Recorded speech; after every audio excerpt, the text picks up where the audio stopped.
Shalom y bienvenidos. Vamos a hacer un pequeño resumen de la parashá Vaikra, la primera parashá del libro con el mismo nombre, Levítico en español. Vaikra es y llamó y convocó Dios a Moshe y le empezó a dar las instrucciones referidas a las cosas de lo sagrado, a las que tenían que ver con el templo. Por lo tanto, se le llama también a este libro Torat Kohanim, el libro levítico para los sacerdotes. Se nos dice al comienzo de la parashá, las tres primeras saliot dedicadas al Corbán, a la ofrenda de Ola. Pero antes de seguir con lo que dice la parashá, vamos a ver un poquito la palabra Corbán. Corbán se traduce como sacrificio, se traduce como ofrenda. Y ofrenda podría estar más o menos correcto. Sacrificio seguramente que no.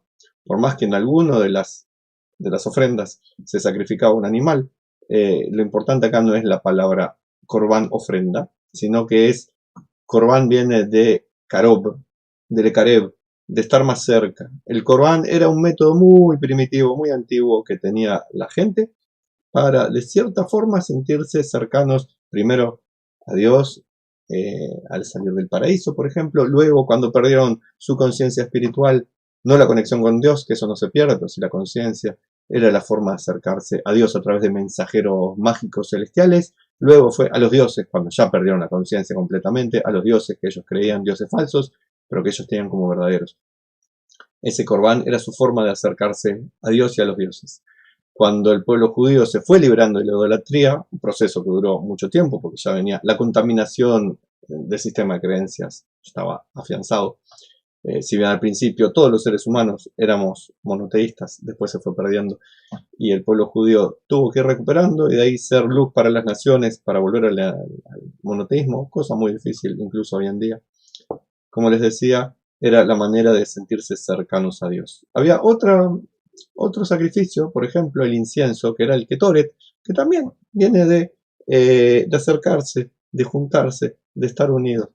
Por tanto, la idea judía del sacrificio no es algo que se sacrifica, algo que sufre, una sangre que corre para conseguir una magia inesperada o esperada, no es un elemento mágico, no es una comida que se le ofrece a Dios, ni algo para apaciguarlo mágicamente, sino que es un mecanismo muy primitivo, lo que la gente tenía en ese momento a mano, en su mente, como para poder acercarse a Dios. La manera correcta entonces sería llamarlo el acercador, digamos, al Corbán.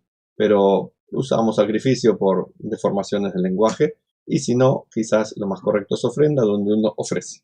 Le está ofreciendo algo a Dios. En realidad tampoco se ofrece mucho a Dios en este caso, pero bueno, limitaciones del lenguaje.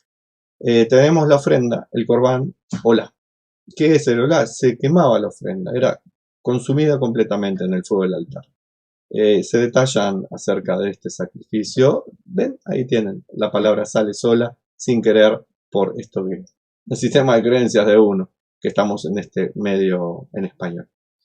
Este Olá se ofrecía de un toro o el oveja macho, que no me acuerdo cómo se dice, disculparán ustedes, o el macho cabrío. También se podía dar una ofrenda de Olá, si uno no tenía el dinero, de un palomo o una palo. Esta ofrenda también podía ser, si uno no tenía el dinero tampoco, podía ser hecho de harina, se freía, sí, se calentaba esa harina, se hacía como unas matzot, tipo galleta cracker, y esa era una forma de entregar la ofrenda de minja. Como ven, cuando se está ofreciendo harina, no sé si la palabra es frita o cocinada o horneada, la palabra que sea, cuando la harina se convierte en esa galleta cracker, como ven, no hay un sacrificio de un animal, porque esta minja, la ofrenda de minja, era de harina.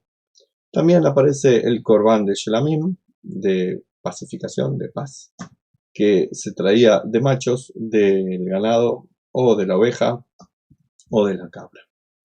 También tenemos el Corbán Hatat, que era el que se ofrecía por un pecado. Y había tres tipos únicos de pecado que están descritos, que son cuando el sumo sacerdote pecaba, o el Hatat correspondiente, Cuando el rey pecaba, el hatat correspondiente, y cuando un pecado de toda la nación, entonces, ¿cómo puede ser? Porque el Sanedrín, el Senado judío, la Suprema Corte, dictaba una regla que era incorrecta y el pueblo actuaba de acuerdo a esa regla. Entonces, el pueblo se equivocaba. Así que, por el error del sumo sacerdote, del rey o de todo el pueblo, por un problema de la legislación, pecaban, existía el corbán de hatat. Debemos entender que este hatat se entregaba si el pecado fue sin intención. No era que el Sanedrín lo hizo a propósito, el pueblo pecó a propósito, o el rey o el sumo sacerdote. Pecaron sin ninguna intención de hacerlo, y bueno, existía esto, el hatat. Y también hay un hatat para la persona común que peca. Y también tenemos especificado el Korban Hayam, que es el de culpa. Debemos entender también que ni por el Korban Hatat de pecado, ni por el Korban de culpa, el animal que se sacrifica o lo que se da como ofrenda es lo que libera del castigo, entre comillas, porque en realidad es la consecuencia del acto. No se libera con un sacrificio. No es la sangre del animal que redime. No es un acto mágico que al matar el animalito uno ya está libre del pecado. Como dijimos, el Korban Hatat era con pecados sin intención. Cuando hay intención de pecar, el Korban es parte de un proceso donde uno entra a reflexionar y dice, qué mal lo que hice, cómo me pude haber equivocado de esta manera, pecado a propósito en el Hayam, culpable, cómo me pude haber actuado de esta manera, cómo me aparté del buen camino. Y el animalito que muere ahí no es el que redime y no es la sangre que se derrama la que redime, es el proceso de teshuvá, de arrepentimiento.